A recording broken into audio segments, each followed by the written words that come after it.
Ngayong araw natatang sampahan ng reklamo ang First District Engineer ng Batangas na nagtangka umanong manuhol kay Congressman Leandro Leviste para ipahinto ang imbestigasyon sa flood control project sa kanilang lugar. Isa sa mga inimbestigahan ang dike project sa Balayan na hindi raw pasok sa standard size ang mga ginamit na materyales. May unang balita si Ian Cruz.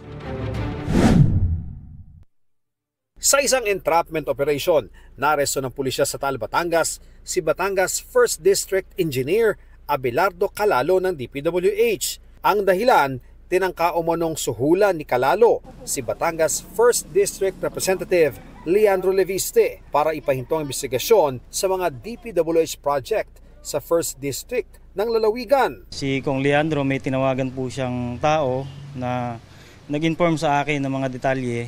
Kaya pumunta po kami doon, naabutan namin si DE na may hawak na eco bag at may lamang pera. Ayon sa pulisya, na-recover kay Calalo ang bundle-bundle na pera na aabot sa mahigit 3.1 million pesos. Isa sa inimbestigahan ng tanggapan ni Congressman Leviste ang diking ito sa Binambang River sa Barangay Santol sa bayan ng Balayan.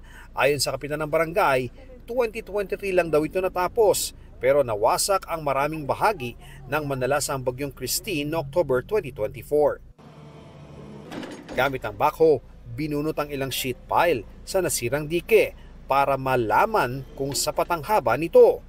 Para nga masukat yung haba ng ibinaong sheet pile dito sa nasirang dike, ang ginagawa ngayon ay bumubunot ng sample gamit itong backhoe. At nais nga nilang malaman kung gaano talaga kahaba itong sheet pile na ito para malaman kung sapat na ba yung habang yan para protektahan ang ilog na ito kapag may malakas na bagyo o ulan.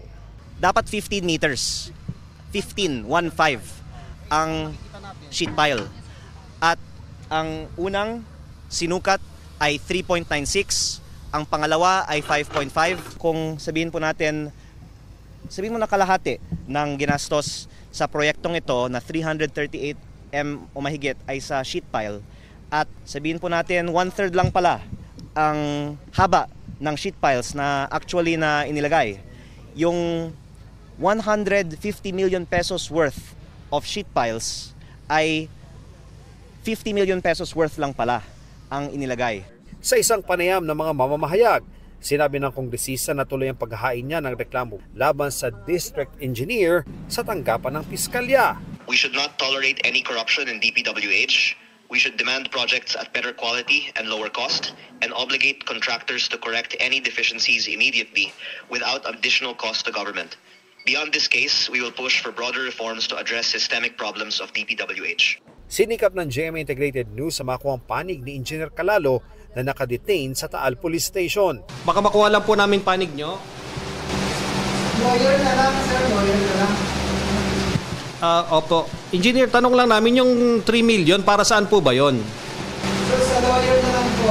Papatawan din ng preventive suspension ng DPWH si Engineer Calalo. Mabuti na sa kanya at kinulong. Kung yun ang ginawa niya, hindi ho tama yan. And we don't tolerate that kind of action. Ito ang unang balita. Ian Cruz para sa GMA Integrated News.